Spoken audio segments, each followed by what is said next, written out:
and get started. So welcome everybody. Happy Tuesday afternoon. And hope everybody's doing well and enjoying this cool weather. And this is the info session for September 17th.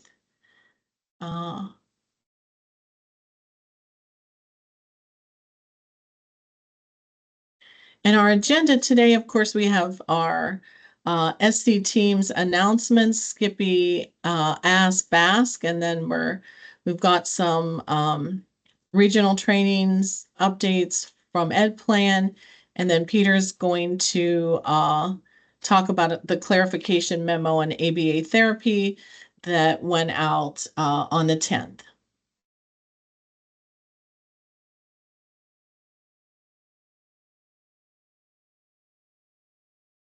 And if someone is here from Skippy and you want to get started and turn on your mic, I'll flip your slides. Hi, Lisa. This is Heather Gooch from Skippy.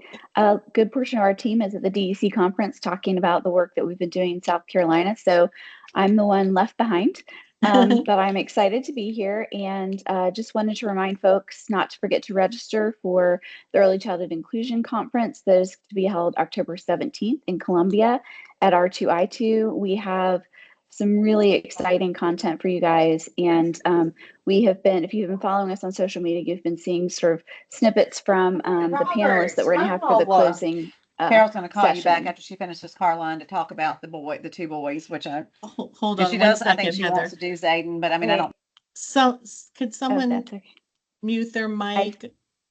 I think we got it. Okay, thanks. Yeah. Thank you. Did we have another slide? I can't remember. Oh yeah, I'm sorry. Okay, no worries. And then in case you missed it, we did an overview of services and support you can receive from Skippy, the South Carolina Partnerships for Inclusion, and that's available on our YouTube channel. Thanks, Heather.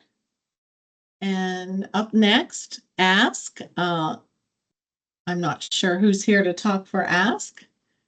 I'm here, Lisa. This is Deanna. Hey, Deanna. Welcome. Thank you. My camera doesn't seem to be working, but if you can hear me just fine, I'll just go over the opportunities from the Academic Alliance that are coming up. So tomorrow we have an evidence-based practices webinar on cognitive strategies. Please join us for that at 3:30.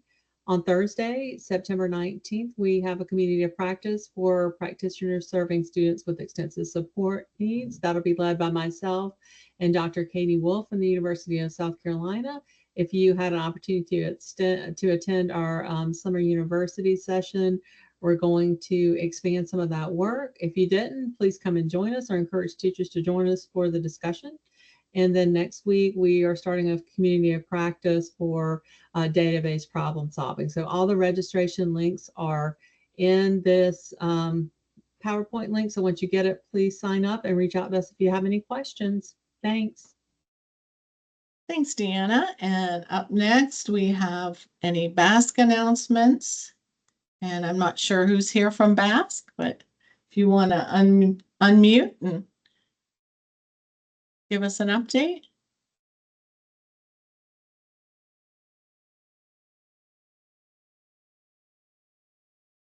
Anybody at all from Basque that's on? I'm sorry, I was steady trying to unmute. I'm not sure if anybody is on from Basque, but as always, Basque has a lot going on, and this is just what's going on. This is their September newsletter topics. Right now, they have their official district partnerships applications have gone in, so I think they're going through those, and they are going to be real selective in that process in terms of who those district partners are. Go ahead. I think they have one more slide. Yeah. Yep. And these are all their upcoming events. As always, Basque has a lot going on.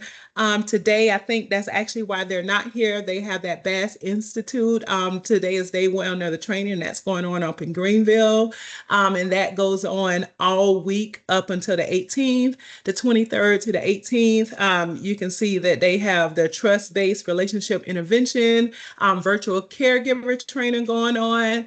On the 13th and the 15th, they are doing those district partnership information sessions. And for those districts that are chosen to be district partners, I'm sure you will be hearing more about those. Then also October the 17th is the SC Early Childhood Inclusion Conference. And I think that's something that they're doing in combination with Skippy. Cool. And they Let's see if did we have got one more slide, Shannon. I think And these this are is- just some resources. They like to share resources every month. And these are just a few of the resources. These are active links that'll take you directly to those resources. and one more. And this is how you would register for those district partnership info sessions. So as Sarah, I'm sure, has already sent out these slides, so that QR code should be active, as well as you can just go right there to the site to register to be a district partner with BASC. Awesome. Thanks, Shannon. And then our fourth agenda is Ed Plan. It seems like it's always an Ed Plan update. Katie, are you on? No, Katie's not on. Oh, Katie's She's not actually on. out at a regional training. Oh, that's so, right. That's right. There was a few things. There should be. This is kind of small, but the bottom I'm line sorry is about that. of what's going on is there's going to be regional trainings throughout the state, and these are just some of the dates. Some are going on right now out in Edgefield, and those should have gone out to power users. So, and with a link to sign up. So it was limited to power users, and I know many of you signed up. So this is just a reminder. You would have gotten all that information by email. The other one is the one-to-one sessions, the individual sessions. So those were the regional trainings, but many districts have already availed themselves of this, and that is individual district support session with PCG. You can sign up. Once again, emails were sent out. Some districts who hadn't signed up yet, additional emails were sent out with links. So please look for that. If you haven't already done a support session, they're still available. I think there's only about 15 districts who hadn't signed up for a time slot. So there's just a few left. So if you haven't done that, go ahead and look for that if you need the assistance.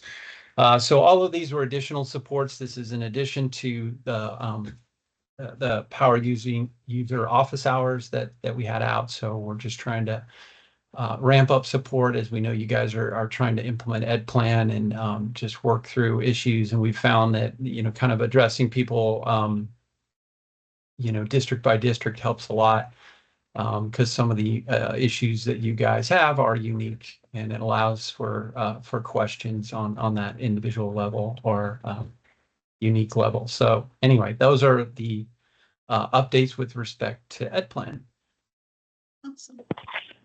And then our agenda number 5 is Peter, and it's related to the clarification memo that went out on September 10th. So. Yeah. And Lisa, if you could, I think it's published on the website, on the SCDE website, and it did go out to superintendents and special ed directors on September 10th, the clarification memo. But if you want to drop a link in the chat, that would be great. So basically there were 2 memos that went out, as you guys know. One went out on April 2nd, and then we just issued a clarification one on September 10th. What they address is when an ABA service provider is seeking to have access to the school environment as part of a therapeutic plan that's covered by the parents' insurance or another medical coverage source. So those were the intent of the memos. And we'll talk more about this, but those memos are not meant to discuss a IDA situation or IEP. It's just a situation where parents are coming in and asking for this access, but they're not necessarily asking for a change to their child's IEP or to any additions to the services that are contained within an IEP, nor are they alleging that there's any denial of FAPE as a result of services not being in an IEP. So if we do have that situation where a parent is asking for any additional services for their student as part of their IEP, or they want some changes to the IEP, it's like always, the district would follow the procedural requirements of an IDA, schedule an IEP meeting, and address the proposal through the IEP process. And, of course, have a well-written PWN at the end that explains those things that were accepted and those things that were rejected. The memos are speaking to Title II of the Americans with Disabilities Act and Section 504 of the Rehabilitation Act. And as recognized in the IDA itself, and that's the section, the 20 United States Code, Section 1415, as interpreted by the Fourth Circuit. It recognizes that ADA and the Rehabilitation Act are separate vehicles for asserting rights of children with disabilities, even in the school environment. So there are some laws that apply outside of the IDA, although we live in that IDA world, including, our office, obviously, and you guys, for the most part, for most things, the IDA is gonna extend the coverage. But there are times when other laws come into play, and this is one of those intersections where we're seeing rights being asserted both in court and in legislatures around the country. So we know It's good so far. I'm trying to get away from my computer, so I'm gonna. I am. Hey, Lisa, could you go back to the prior slide for a second? Thank you. So one thing we know is, so one of the unique features of the IDA is it has an exhaustion requirement. There are some other laws that have that. Title VII for employment discrimination as well requires an exhaustion of administrative remedies. So we know that applies if a parent is seeking relief under the IDA. So if they're claiming a denial of FAPE and are seeking compensatory education services, then they would be required to exhaust that. But if the complaint, the legal complaint, is structured in such a way that it asserts rights under different laws and seeks relief under those laws, like injunctive relief or potentially monetary damages, as we found out in Perez v. Sturgis and other cases, that that exhaustion requirement does not apply. And specifically in a case involving a request for access that came out of the Fourth Circuit, and I've provided the citation there. They said that the exhaustion requirement did not apply. All right, next slide now. So what the memos recommend is that when a request of this nature is made, that the district engage in an interactive process, and basically outlined some of the things that we would expect to be included in this interactive process. You definitely would need to acknowledge receipt of the request, gather any information that would be relevant, including all the medical details and the therapeutic plan that's been put in place.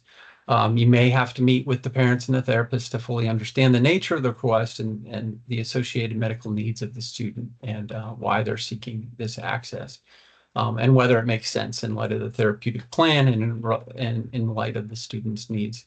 And then you would be some exploration of appropriate accommodation options. And by accommodations, we're not talking IEP accommodations or 504 accommodations. This would be to accommodate their request.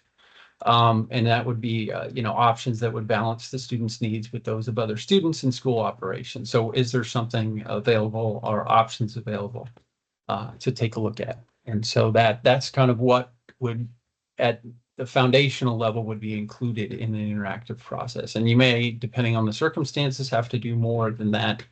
And who you would consult with at the district level would obviously vary, but just student to student potentially, and district by district, because they have different personnel for that. Next slide.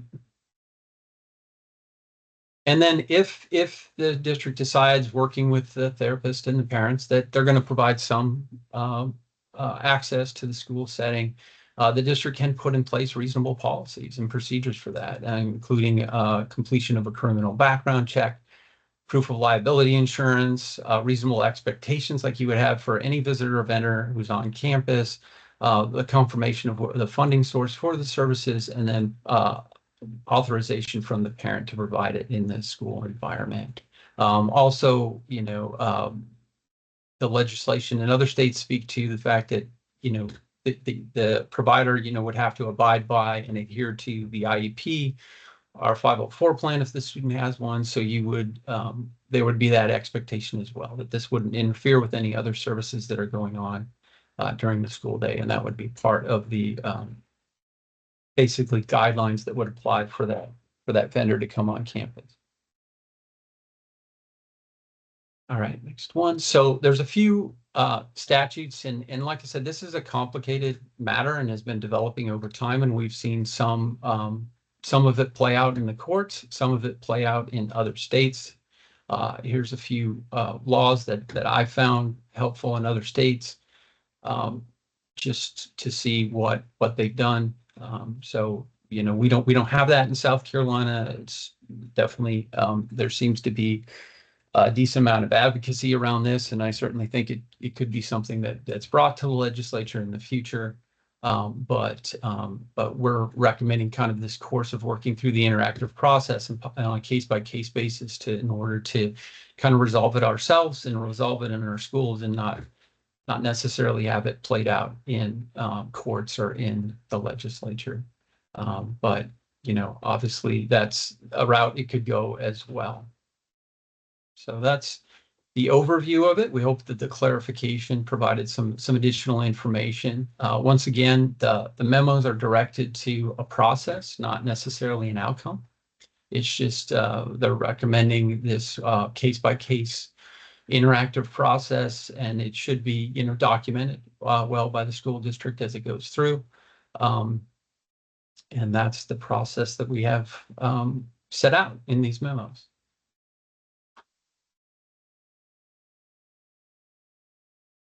Are there any questions? That's what I was going to say, Peter. Any questions about this or anything else that you may have? Questions? And yeah, I think I saw, I will stick this in the chat. Give me one quick second and I'll stick the PowerPoint in there.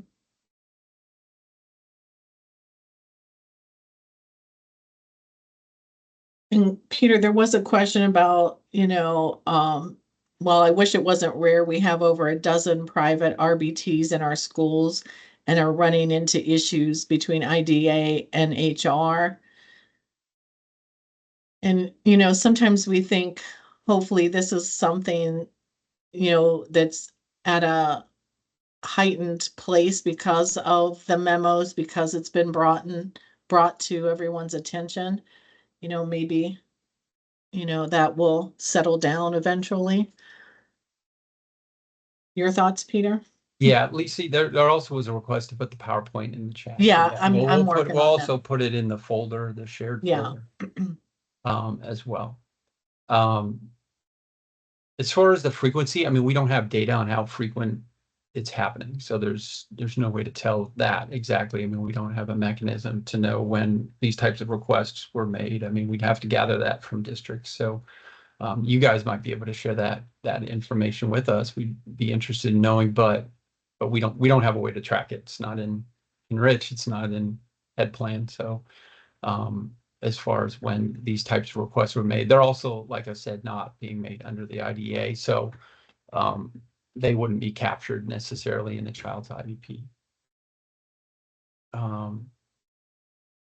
As far as issuing, I mean, this is the guidance that's issued so far. There aren't really plans to issue more. There are different, policies and procedures that have been created by districts. Those other state laws require the districts to develop a policy, and many districts have done so throughout the country. I think that, the main thing that I see with respect to an interactive process is just the ability to listen to and to get to the root of it and to understand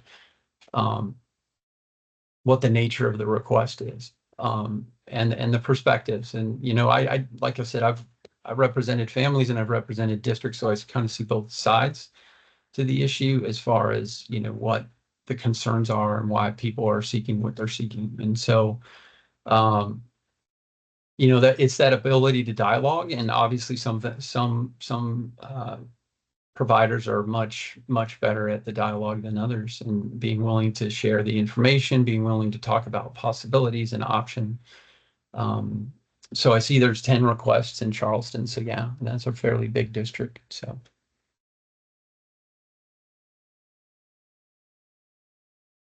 So yes, I mean, at the end of the day, there are no, it's not like the IDA where you have a very specific requirements for an IEP team, for the members of the IEP team, the way that they're composed, the components of an IEP. The interactive process is not as well defined as that. It's like I said, it's meant to be a dialogue. So I mean, I don't know that. I mean, I definitely think it's helpful to have policies, particularly if you were the policies that would apply if a vendor is allowed on campus. I think you need to look at that. There are policies in existence in school districts, and they might need to be revised based upon this situation. So you'd have to look at that. But as far as the interactive process, it's more, knowing how to work that process. It's not necessarily a matter of policy. It's a matter of practice.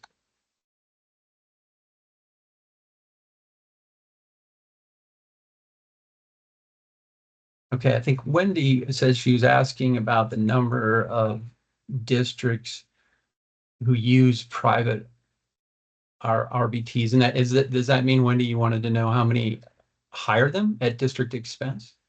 Private RBT? I think maybe just the number of districts that are actually using private ABA providers in their district currently. Yeah. Or Wendy, you can that unmute are- yourself and that are explain clear. contracted. Yeah. Are you asking contracted, Wendy? Like that the district is contracting?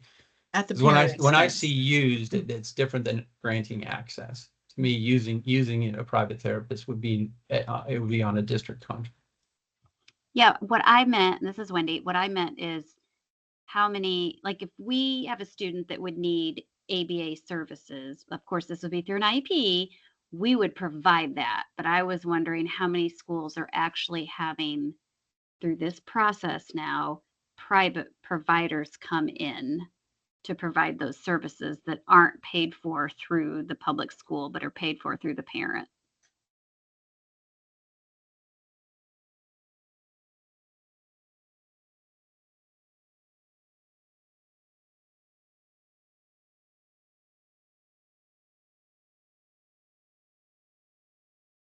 Yeah. So and other districts might be able, like I said, there's no way really for us to Yeah, capture and- that capture that in the data that we collect. Yeah, but like Greenwood 50, Ginny Gass said that they have 2 companies with about 6 RBTs each all day in the schools. And they're building the plane as they fly it, and lots of HR issues, which I'm sure. Sure.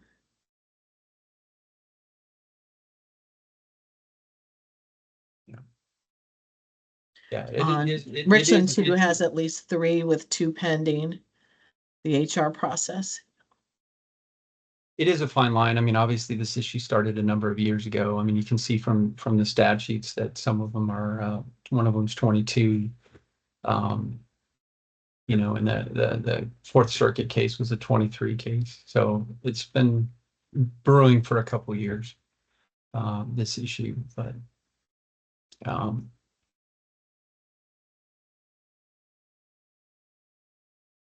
that's the clarification. Like I said, we hope, it was helpful to just kind of break it down. The very straightforward, what's part of the process and to make it clear, because I know that a lot of providers have come in and they're saying that the memos speak to the fact that that the districts are required to grant access as requested by providers, and that's not the case. The case is that it's a process and that the districts are expected to engage in the process, but there's no outcome predetermined by the memos.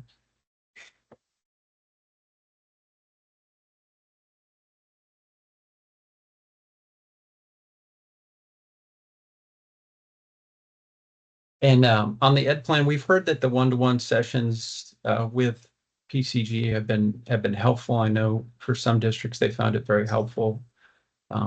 So just to reiterate, I mean, if you haven't availed yourself of that, please do, because I think it's helpful to walk through some if you're having anything that's holding you up or with your implementation that you're struggling with, that it's been really helpful for those districts. So I don't know if some of the districts who have participated in it can probably speak to that or echo that the one-to-one sessions have been useful. So we've been happy about that.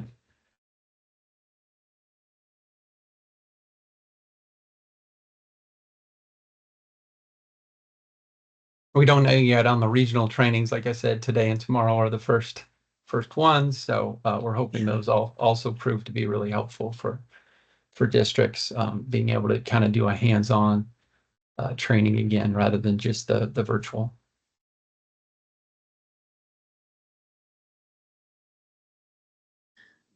That was all the questions that we had.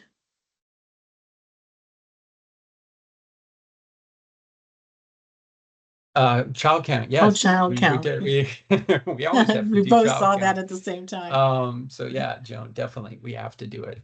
It is going to be a little bit different this year, and you'll get, more information on that. But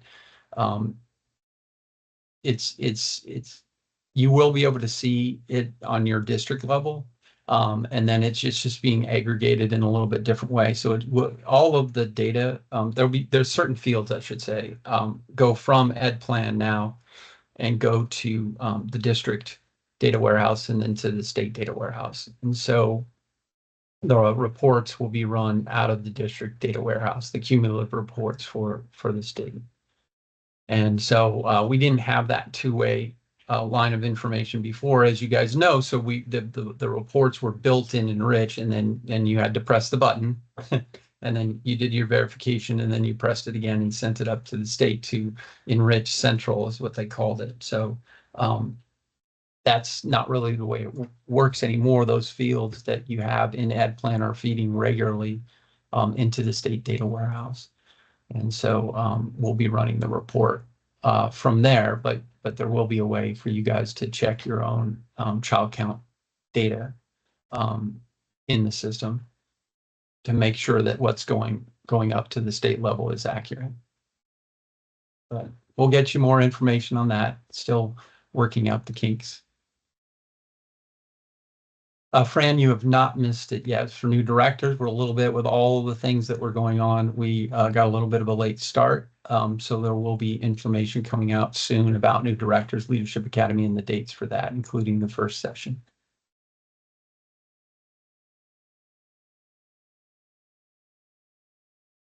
LRE, so LRE, we did capture LRE when the information got pulled over for existing students. And then as they're amended in EdPlan, obviously that information, that LRE field does pull to the state data warehouse.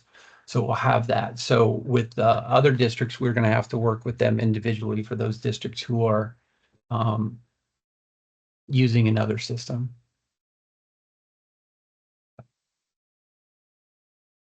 Yeah, that makes sense. We'll give you some more information on when it'll be due, Nicole. And like I said, it's not the same way of pushing up. So we're actually getting your child count data right now as we speak. I mean, we're not taking this date, but all of the data necessary is in the system. We're just building the report. But we'll let you guys know when you need to look at it. Peter, and I'm here. The child count date is still as of the 4th Tuesday in October.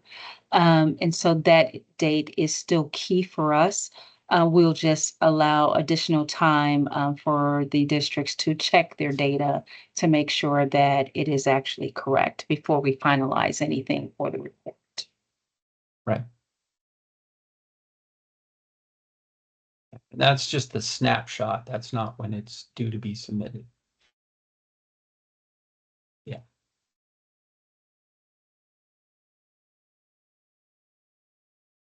But we'll try to let you guys know. I mean, right now, like I said, this first year is going to be, there'll be some, the timelines might be a little bit different than when we move forward, especially because we have some different districts and different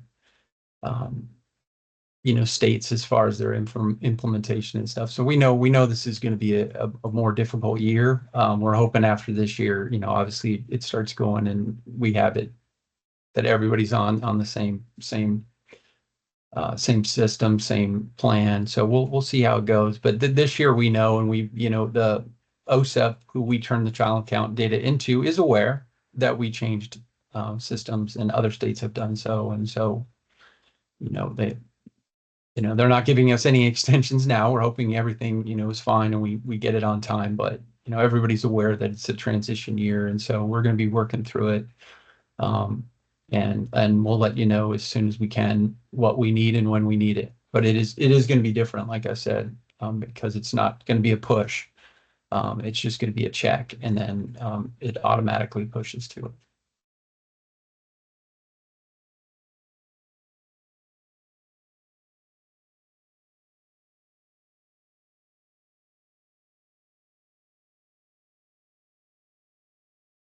I think Fran asked a good question. I mean, we haven't seen as many cases outside of the ABA. Obviously, cases have been the ones that have kind of led the way in the courts. But if you look at,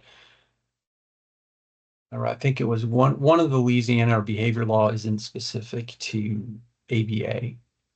So I think anytime a parent comes in and asserts rights under the ADA or under Section 504 and just requesting access as an accommodation, the same process would apply. If they're not seeking it through an IEP.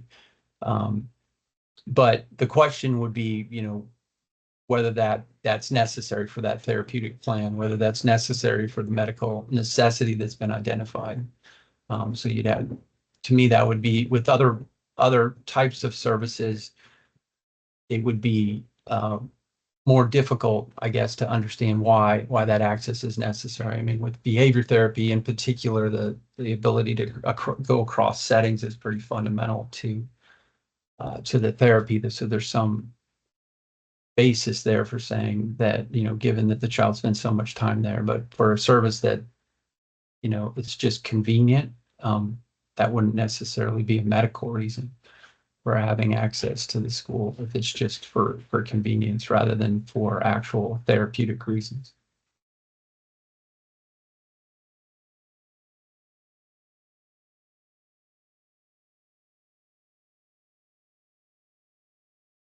Yeah, but the process is the same. It's individually looked at.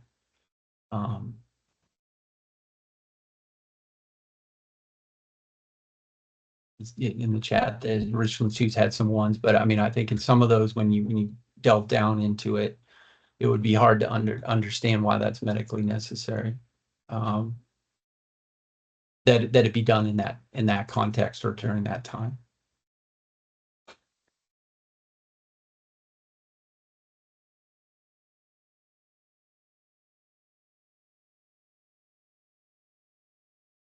Right. That looks Well, like we all the appreciate questions. that's all the questions we have. We appreciate your time again and all the work that you do for students with disabilities. And like we said, we know it's been a lot for you guys. It's been a lot for us this year, but we will make it through. And we are seeing some improved outcomes in our data. So we really think that we're headed the right directions with students with disabilities. And we appreciate all the hard work, because it's the hard work at your level that's getting it done. So thank you very much, and we'll see you next time.